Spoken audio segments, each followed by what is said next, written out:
As you know, you guys know me, most of you, I am a homeschool mom, so I really don't have a dog in this fight as far as children in the district go.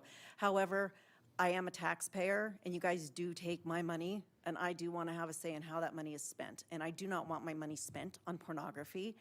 And I will just, before I proceed, I just want to back up just a slight bit. I have my own home library because I do pay for my children's education out of my own pocket directly.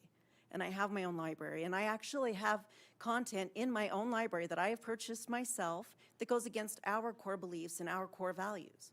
Because I want my children to have access to those things so they can see the things that, because you have to know what you don't believe as much as what you do believe in, right? I want my kids to see the full picture.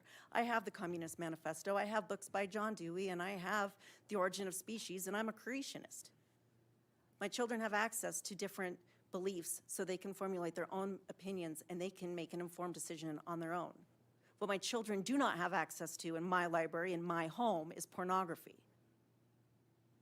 And when they turn 18, if they want to, they can take their own little debit card and they can go to an amazing place called Amazon.com where you can get just about anything. And I would venture to say, if parents really, really, truly want their children to have access to these books aren't banned anywhere in the country. You can buy them. Why do I have to buy something that I don't believe in? Why am I forced to buy something that goes against my core set of beliefs, my core set of values, something that I find is damaging to children, that it's damaging, and nobody knows the actual consequences of that. Nobody's ever done the research to figure out what the end result's going to be years and years from now. Why do I have to pay for that? Why am I being forced to pay for something like that?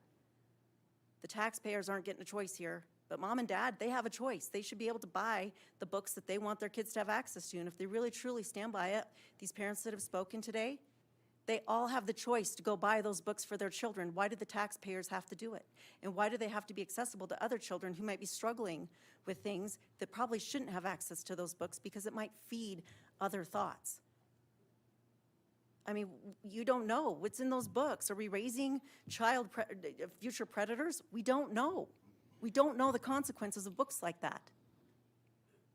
But I'll leave with just one thought as you guys are all pondering all of this for everybody in this room. I'm just going to quote R.C. Sproul, "What's wrong with you people?"